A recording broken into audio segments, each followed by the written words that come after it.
Say to yourself 100 times every day and mean it with all your heart. I will become more than I am. I will achieve more and more every day because I know that I can. I will recognize only that which is good in myself, only that which is good in others, only that in all things and places that I know should live and grow. When adversity threatens, I will be more determined than ever in my life to prove that I can turn all things to good account. And when those whom I have trusted seem to fail me, I will have 1,000 times more faith in the honor and nobleness of man. I will think only that which has virtue and worth. I will wish only for that which can give freedom and truth. I will expect only that which can add to the welfare of the race. I will live to live more. I will speak to give encouragement, inspiration, and joy. I will work to be of service to an ever-increasing number. And at every thought, every word, every action, my ruling desire shall be to enrich, ennoble, and beautify existence for all who come my way. No force in the human system can be properly used unless it is properly directed. And as the will is the only factor in man that has the power to direct or control, a thorough development of the will as well as a clear understanding of its application under every circumstance becomes absolutely necessary if we are to use all the forces within us to the very best advantage. To define the will with absolute exactness is hardly possible, though a clear knowledge as to its general nature and special functions must be secured. In a previous chapter, it was stated that the I am is the ruling principle of man. And it may be added here that when the I am exercises this function of rulership anywhere in the human system, willpower is the result. Or it may be stated that the will is that attribute of the I am, which is employed whenever there is a definite intention followed by actual action with a view of initiating, controlling, or directing. To state it briefly, willpower is the result of the I am, either taking initiative action or controlling and directing any action after it has been taken. Among the many functions of the will, the principal ones are as follows: the will to initiate, the will to direct, the will to control, to think, to imagine, to desire, to act, the will to originate ideas, and the will to give expression to those ideas, the will to will into action any purpose, the will to carry through that purpose, the will to employ the highest and most perfect action of any force or faculty in mind, and the will to push up, so to speak, any talent in the mind to its highest point of efficiency. This last mentioned function has been ignored, but it is by far the most important in the practical life of attainment and achievement. To illustrate this idea, we will suppose that you have a group of faculties, all of which are well developed and contain a great deal of ability and power. But how can those faculties be caused to act? The fact is that they will not act in the least until the will wills them into action. The will, therefore, must be applied. But the act of initiating action among those faculties is not its only function. To illustrate again, we will suppose that your will is very weak. It therefore stands to reason that the original impulse given those faculties will also be weak. Then, when we understand that it is necessary for the will to continue to prompt or impel the continued action of any faculty, we realize how weak, half-hearted, and limited such an action will necessarily be when the will is weak. On the other hand, if your will is very strong, the original impulse given to the faculty will be strong, and the continued action of that faculty will be much stronger, larger, and more efficient.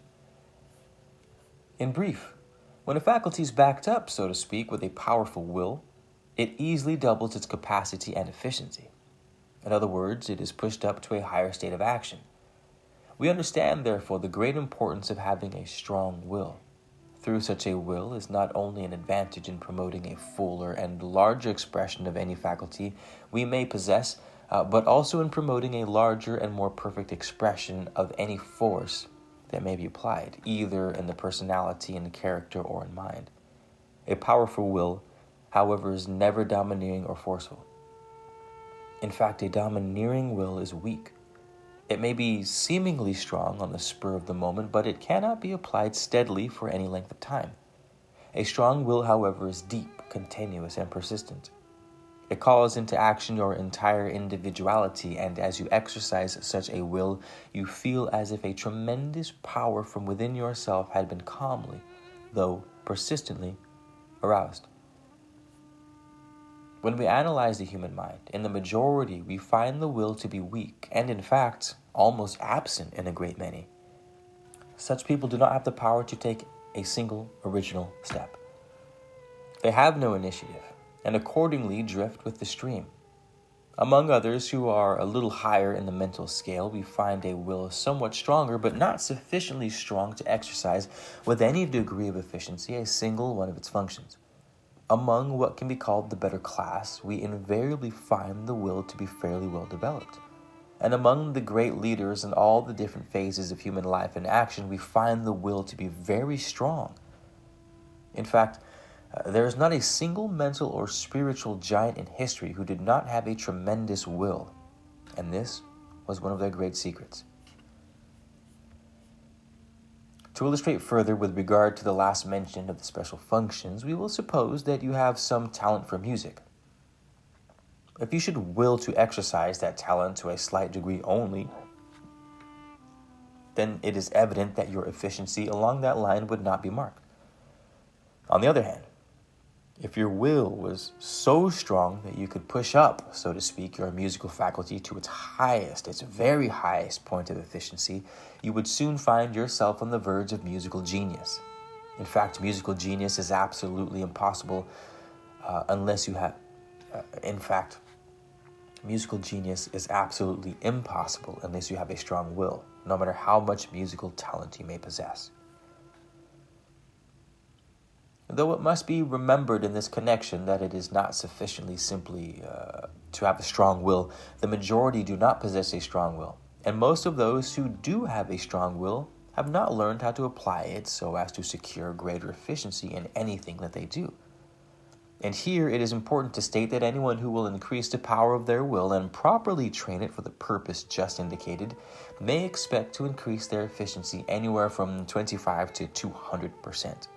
The majority have many times as much ability and working capacity as they are using at any present time.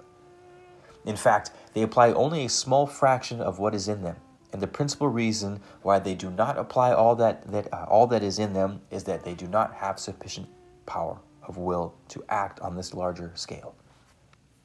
In this connection, we find another condition which is very important, and especially with regard to overcoming circumstances. A great many people have good intentions and they have sufficient willpower to originate those intentions, but they have not sufficient willpower to carry them out. In other words, they have the will to think, but not the will to act. They have the will to think, but not the will to act. And here we can use our own imagination in picturing that state of human affairs that would inevitably come into being if all good intentions became actions. Thousands of people start out right, but they have not the power of will to continue. So that where 10,000 make a good beginning, less than a score finish the race. We find this condition in all walks of life and in all undertakings, and it illustrates most eloquently the necessity of a strong will in every mind. Realizing the importance of a strong will and knowing that the will is weak in the minds of the great majority, we may well ask what might be the cause of this weakness. And the answer is that there are several marked causes, all of which we shall proceed to consider. The first among these causes is alcohol. The use of alcohol weakens the will, not only in the individual who partakes of it, but in their children and grandchildren, and many generations following. It has been estimated by those who have studied this subject carefully that the use of alcohol from generation to generation through the centuries is one of the principal causes for this weakness in the human will that we find to be almost universal. And when we study the psychology of the subject, we soon discover the reason why. Nearly every nation, as far back in history as we can go, has been using alcohol in some form or other. And as its weakening effect upon the will is transmissible from one generation to another, we realize that practically every member of the race has been burdened more or less with this adverse inheritance. But in this connection, we must remember that it is not necessary to be disturbed by this dark picture.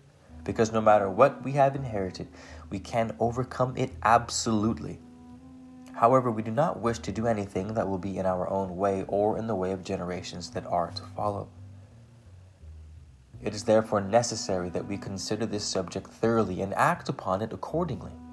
The fact that the human race has transmitted a weak will from generation to generation explains why the human family does not have enough power to produce more than an occasional mental giant. Here and there we find in history men and women who tower above the rest. Their minds are strong, their will is powerful, their souls invincible. But how different is the condition among the majority?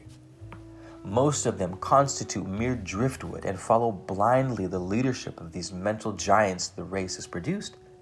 This, however, is not the intention of nature. Nature intends all men and all women to be mental and spiritual giants, and does not intend that anyone should follow the will of another. But the human race has, in this respect, ignored the intentions of nature. The reason why the use of alcohol weakens the will is very easily explained. When you take anything into the system that tends to take over your desires, feelings, or your intentions, you permit yourself to be controlled by an outside agency. And accordingly, the will for the time being is laid aside. And the law is that whenever the will is laid aside by anything, whatever, then it is weakened. That is, you undermine, so to speak, that element of the will which gives it the power to direct and control. When this practice is continued and repeated a number of times, we can readily understand how the power of the will is gradually decreased more and more, until its very foundation has been practically removed. When you permit an outside agency to control your feelings and emotions at frequent intervals for a prolonged period of time, your system will soon get into the habit of submitting to the control of this outside agency, and will not respond any longer to any effort that the will make to regain its original power of control. This being true, we find an explanation for a number of perplexing questions. We learn why great men and women are not more numerous. We learn why the majority are so easily influenced by temptations. We learn why powerful characters are found only here and there. And we also learn why every great nation of past history has fallen. When we study history, we find that every great nation, after coming to a certain point of supremacy, begins to decline. And there are several reasons for this strange termination of national power. But there is only one reason that stands out as the most vital of them all, and as possibly the cause of them all. We refer to the fact that a decrease of great men and women invariably precedes the decline of a nation. To keep any great nation up to a high standard of civilization, there must be enough superior characters to hold the balance of power. But the very moment the balance of power gets into the hands of second-grade men and women, a decline of that nation is inevitable. Therefore, if any great nation in the present age is to continue to grow in real greatness and real power, we must make a special effort to increase the number of great men and women in every generation. The greater a nation becomes, the more great men and women are required to govern and direct the forces of progress and growth, both that are at work in the nation. We therefore understand what is required of us in this generation if we want present civilization to advance and rise in scale. Another cause of this weakness in the will is found in what may be called physical excess. And it is unfortunate that so many people have permitted themselves to be placed under psychical influences during the last 50 or 75 years. Though it is a fact that a great many people have permitted their minds to be controlled or influenced by the psychical or the occult in every age. Another tendency, therefore, towards weakness in the will has been transmitted from generation to generation down through the ages, and we all have the effect of this misuse of mind also to overcome at the present time. But again, let us remember that we have the power to overcome anything that we might have inherited. Whenever you give up your individuality or any part of your mind or thought, to some unknown source or some unknown force or influence that you know little or nothing about, you are permitting an outside agency. You are permitting an outside agency to usurp the function of the will. You lay the will aside. You undermine its power to some extent and thereby weaken those elements in its nature that constitute self-mastery and self-control. That physical excess has this tendency to a most pronounced degree is well illustrated by the fact that every individual who is fascinated with physical experience invariably lacks in self-control. Such people are usually so sensitive that they are swayed in every direction by every suggestion or influence or environment with which they may come into contact. But here we may well ask what we are living for. If we are living to give up to the influence of environment, visible or invisible, or if we are living to attain such full control over the powers and talents that are within us that we cannot only control, modify, and perfect environment, but also so perfectly control ourselves that we can become all that nature intends that we should become. If we are to rise in the scale, we must attain a greater degree of self-mastery. But we cannot learn to master ourselves so long as we are constantly permitting ourselves to any degree whatsoever are permitting themselves to be mastered by something else. They are therefore losing ground every day. Their characters are becoming weaker, their standards of morality and rightness becoming more and more lax, as we all have discovered, and their power to apply those faculties and forces in their natures through which they may accomplish more and achieve more are constantly decreasing both in working capacity and efficiency. If man wants to live his own life as it should be lived, if he wants to master circumstances and determine his own destiny, he must have the power to say under all sorts of conditions what he is going to think and what he is going to do. But he cannot exercise his power unless his own will is permitted to have absolute control over every thought, effort, and desire in his life. Emotional excess is another cause that weakens the will. And by emotional excess, we mean the act of giving way to uncontrolled feelings of any kind. To give way to anger, hatred, passion, excitability, intensity, sensitiveness, grief, discouragement, despair, or any other uncontrolled feeling is to weaken the will. The reason is that you cannot control yourself through your will when you permit yourself to be controlled by your feelings. And any act that rules out the will weakens the will. Whenever you permit yourself to become angry, you weaken the will. Whenever you permit yourself to become despondent or discouraged, you weaken your will. Whenever you give way to grief, mental intensity, excitability, you weaken your will. You permit some artificial mental state to take possession of your mind and your will at the same time. We therefore should avoid absolutely all emotional excess. We must not permit any feeling whatever to take possession of us, or permit ourselves to be influenced in any form or manner by anything that may enter the mind uncontrolled through the emotions. But this does not mean that we should ignore emotion. Emotion is one of the most valuable factors in human life and should be used and enjoyed under every normal circumstance, but should never become a ruling factor in mind, thought, or feeling. You may look at a beautiful picture and lose yourself, so to speak, in its charms. You may listen to exceptional music and be carried away or be thrilled through and through by the joy of its harmony. Or you may witness some scene in nature that causes your soul to take wings and soar to empyrean heights. You may permit yourself to enjoy any or all of these ecstasies at any time, provided you have conscious control over every moment of your emotions at the time. Whenever you feel the touch of some sublime emotion, try to direct the force of that emotion into a finer and a higher state of expression. Thus, you will not be controlled by it, but will exercise control over it, and accordingly will enjoy the pleasure of that emotion many times as much. It is a well-known fact that whenever we control any feeling, whether it be physical or mental or spiritual, and try to turn it into a larger sphere of expression, we enjoy far more than the pleasure that naturally comes through the exercise of that feeling. To control our emotions, therefore, it is to lose nothing and gain much. Another cause of weakness in the will is what might be called mental dependence. To depend upon anybody or anything outside of yourself is to weaken the will, for the simple reason that you will let the will of someone else rule your actions while your own will remains dormant. Nothing, however, that remains dormant can grow or develop.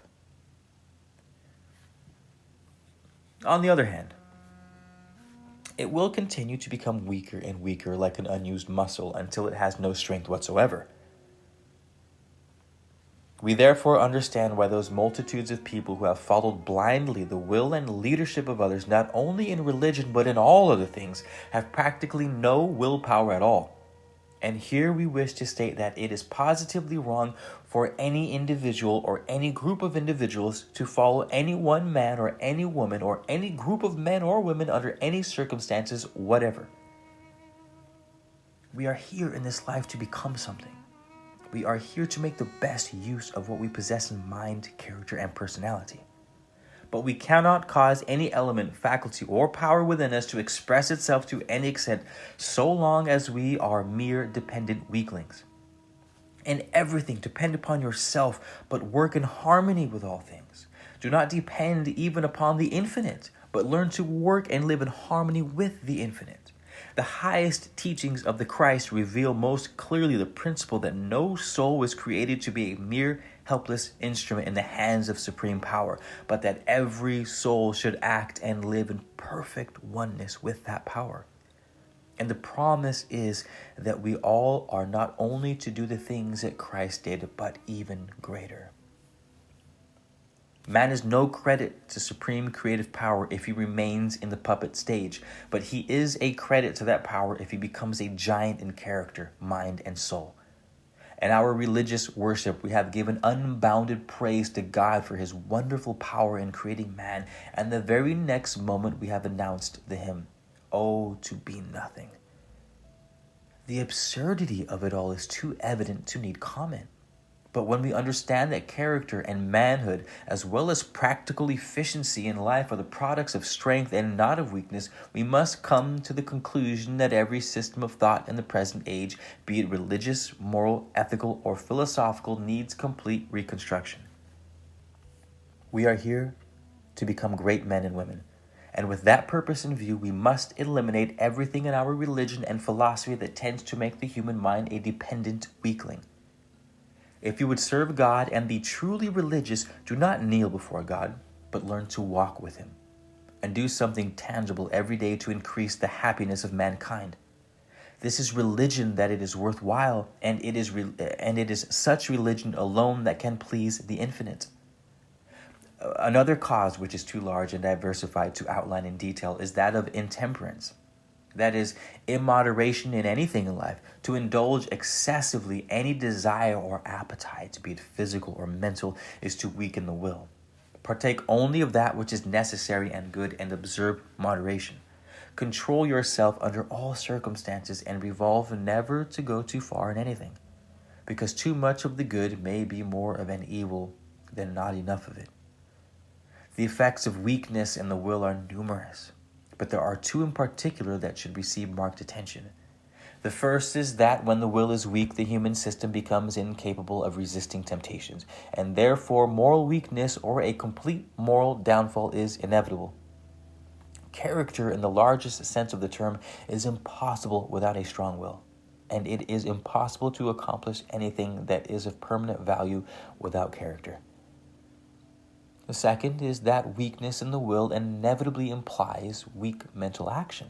That is, no matter how much ability you may possess, if your will is weak, you will apply only a fraction of that ability, and there are thousands of able men and women who are failures in life simply because they do not have the will to apply all their ability. If they would simply increase the power of their will and properly train that will, they would immediately pass from failure to success, and in many instances, remarkable success. It is the power of the strong will alone that can give full expression to every talent or faculty you may possess. And it is only such a power that can push up the actions of every faculty to a point of high efficiency. In learning to develop the will and to use the will, realize what the will is for. Understand clearly what its functions actually are, and then use it in all of those functions. Avoid anything and everything that tends to weaken the will, and practice every method known that can strengthen the will. Do not give in to any feeling or desire until you succeed in directing that feeling or desire as you like. Feel only what you want to feel, and then feel with all the feeling that is in you. Whatever comes up in your system, take hold of it with your will and direct it so as to produce even greater results than were at first indicated. Use the will consciously as frequently as possible in pushing up your faculties to the highest point of efficiency. That is, when you are applying those faculties that you employ in your work, try to will them into stronger and larger actions. This is the most valuable practice, and if applied every day in the course of a reasonable time, not only increase the capacity and ability of those functions, but will also increase decidedly the power of your will. Whenever you will to do anything, will it with all there is in you. If no other practice than this were taken, the power of the will would be doubled in a month. Depend upon the power that is in you for everything and determine to secure the results you desire through the larger expression of that power. Never give in to anything that you do not want. When a certain desire comes up that you do not care to entertain, turn your attention at once upon some favorable desire and give all the power of your will to that new desire. This is very important, as the average person wastes more than half of their energy entertaining desires that are of no value and that they do not intend to carry out. Whenever any feeling comes up in the system, ask yourself if you want it. If you do not, turn your attention in another direction, but if you do want it, take hold of it with your will and direct it towards the highest states of mind that you can form at any time. In brief, every action that enters the system, whether it comes through thought, feeling, desire, or imagination, should be redirected by the power of the will and turned into higher and greater actions. Whenever you think, make it a practice to think with your whole mind. Make your thinking wholehearted instead of half-hearted. Whenever you act with all there is in you. Make every action firm, strong, positive, determined. Put your whole soul into everything that you feel, everything that you think or do. In this way, you turn on, so to speak, the full current of the will, and whenever the will is used to its full capacity, it will grow and develop. Try to deepen every action of mind and thought. Do not simply think on the surface, but also think subconsciously. Think and act with your deeper mental life. You thereby give the power of the will a deeper field of action, and it is established in the larger life of your individuality instead of in the surface thought of your objective mind. The difference between a superficial will and a deeply established will is readily found in everyday experience. When you will to do anything and your intentions are easily thwarted by the suggestion of someone else, your will is on the surface. But when your intentions are so deeply rooted in the subconsciousness of your mind that nothing can thwart those intentions, your will has gained that great depth which we desire. The more easily you're disturbed, the weaker your will. While the stronger the will, the more difficult it is for anything to disturb your mind, your peace. When the will is strong, you live and exercise self-control in a deeper or interior mental world, and you look out upon the confusions of the outer world without being affected in the least by what takes place in the external. Whenever you exercise the will, try to place the action of that will as deeply in the world of your interior mental feelings as you possibly can. That is, do not originate will action on the surface, but in the depth of your own supreme individuality. Try to feel that it is the I am that is exercising the power of the will, and then remember that the I am lives constantly upon the supreme heights of absolute self-mastery. With this inspiring thought constantly in mind, you will carry the throne of the will, so to speak, farther and farther back into the interior realms of your greater mental world, higher and higher up into the ruling power of the supreme principle in mind. The result will be that you will steadily increase the power of your will and appropriate more and more the conscious control of that principle in your greater nature, through which all the forces in your possession may be governed and directed.